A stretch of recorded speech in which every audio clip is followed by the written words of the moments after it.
தீபாவளி பண்டிகைக்கு இன்னும் சில தினங்களே உள்ள நிலையில் ரயில் டிக்கெட் முன்பதிவுகள் அனைத்து முடிந்துவிட்டது. சொந்த ஊருக்கு செல்ல பொதுமக்கள் பலரும் தீபாவளி பண்டிகையை ஆவலுடன் எதிர்பார்த்து கொண்டிருக்கிறார்கள். பண்டிகை காலங்களில் ரயிலில் பயணிகள் கூட்டம் நிரம்பி வழியும் என்பதால் சிறப்பு ரயில்கள் இயக்கப்படுவது வழக்கம். இந்நிலையில் ஆயுத பூஜை மற்றும் தீபாவளி பண்டிகையை முன்னிட்டு ஒரு சில தென் மாவட்டங்களுக்கு சிறப்பு ரயில்கள் ஏற்கனவே அறிவிக்கப்பட்டனர். இந்நிலையில் தற்போது சென்னையிலிருந்து மதுரை வழியாக கன்னியாகுமரி செல்ல மற்றொரு சிறப்பு ரயிலை அறிவித்துள்ளது தெற்கு ரயில்வே. சென்னை சென்ட்ரல் ரயில் நிலையத்திலிருந்து கன்னியாகுமரிக்கு செல்லும் வாராந்திர சிறப்பு ரயில் வண்டி எண் 0615 4 வாரங்களுக்கு இயக்கப்பட உள்ளது. இதன்படி வருகின்ற செப்டம்பர் 29, அக்டோபர் 6, 13 மற்றும் 19 ஆகிய நாட்களில் இரவு 11:50 மணிக்கு சிறப்பு ரயில் புறப்படும்.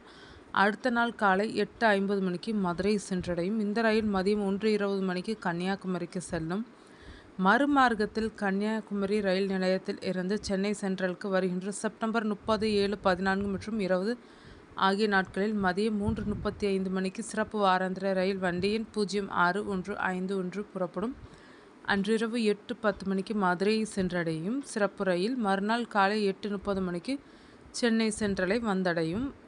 வாராந்திர சிறப்பு ரயிலில் மொத்தம் 7 ஏசி பெட்டிகள், இது தவிர 11 தூங்கும் வசதி கொண்ட பெட்டிகளும் 4 பொது பெட்டிகளும் 2 மாற்றுத்திறனாளி பெட்டிகளும் உள்ளனர்.